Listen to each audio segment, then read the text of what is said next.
Pugson ko niyag pakilaw sa iyahang kargadang binloron. Kana ganing swerte kaayo ka sa imong paminaw, DJ Sam. Kay gwapo kaayo ang imong partner. Ug sa kadaghanan sa mga nahumaling niya nga mga gwapa, sexy ug sosyalera pa. Ako jud ang iyahang gipili nga medyo sila pa gurang na. Itago na lang ko ninyo sa pangalang Laura. 42 anyos na ko ug bag-o lang ko gikasal sa akong uyab nga si Ronron. Bata pa kaayo ko kung itandi kang Ronron na DJ Sam, kay anaa siya sa 27 anyos pa lang. Kabalo ka DJ Sam? Gikasuyaan jud kaayo ko sa ubang babae nga sigig paduding kang Ronron kaniadto. Kay lagi ako ang iyang gipili. Gidungog pagani ko nga mamamarang daw o gilumay daw nako si Ronron para pakaslan ko.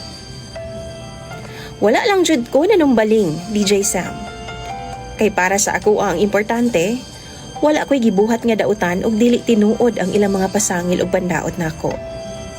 Kay bisan ako DJ Sam, wa pud ko makahibaw kung unsay nakita ni Ronron nako, nganong ako man nga idara na ang iyang gipili.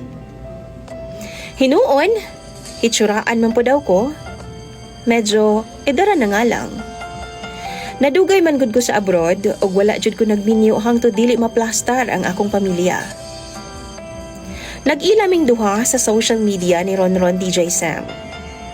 Duha pud mi katuig nga magkarelasyon ug sa wa madugay nagsabot mi nga pag uli nako magpakasal na dayon ming duha. Gituman jud namo ang among saad ug happy kaayo ko kay girespeto sab ko ni Ronron og taman. Wala jud ko niya gilabdan samtang wa pa mi makasal. Simple lang ang among kasal, DJ Sam, ug simple lang sab ang reception. Pagkagabi, nagrenta jud mi og kwarto sa hotel, DJ Sam. Ug dito na ko sobra ka-excited sa dakong bugno atong higayuna.